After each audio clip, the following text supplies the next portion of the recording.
Hey guys, welcome to Munna village blog YouTube channel Facebook পেজের পক্ষ থেকে আপনাদের সবাইকে জানাই আমার আন্তরিক সালাম। আসসালামু আলাইকুম।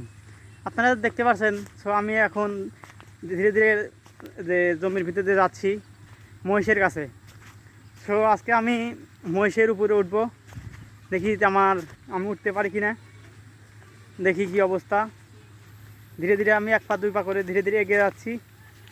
ওই যে দেখা যাচ্ছে মহিষ, কত বড় মহিষ, দুইটা মহিষ আছে ওখানে। মহিষের দিকে ধীরে ধীরে এগিয়ে যাচ্ছি।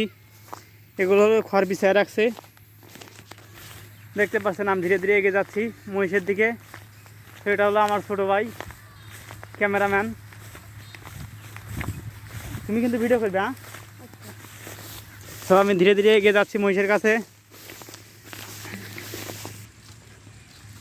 তো দেখেন, এই যে দুইটা মহিষ আছে এখানে।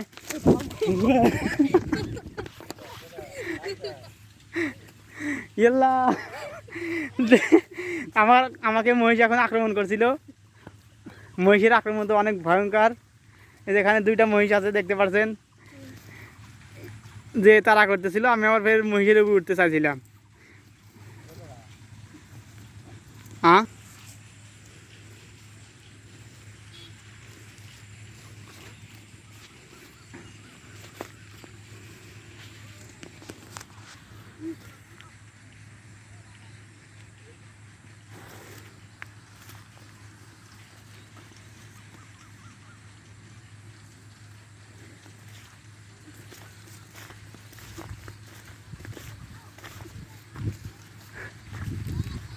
তো দেখতে পাচ্ছেন আমি আবার চলে আসছি। মহিষ দেখে অনেক ভয় পাইছি।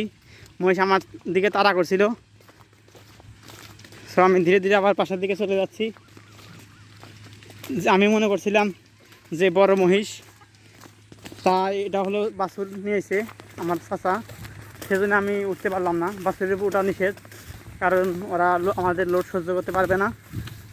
এখন ওদের বড় হওয়ার সময়, তাই এখন ওর উপর উঠতে দেবে না। আর ওই যে দেখতে পাচ্ছেন, ওটা হলো তার বাড়ি।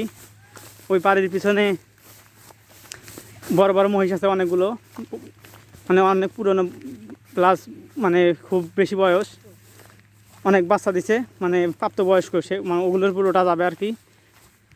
সবাই ভালো থাকবেন, আমার জন্য দোয়া করবেন, আমি যেন আপনাদের ডেইলি ব্লগ দিতে পারি। আর মুন্না ভিলেজ ব্লগ ইউটিউব চ্যানেলটি সাবস্ক্রাইব করবেন। সবাই ভালো থাকবেন, আল্লাহ হাফেজ। আজকে এ পর্যন্ত কি।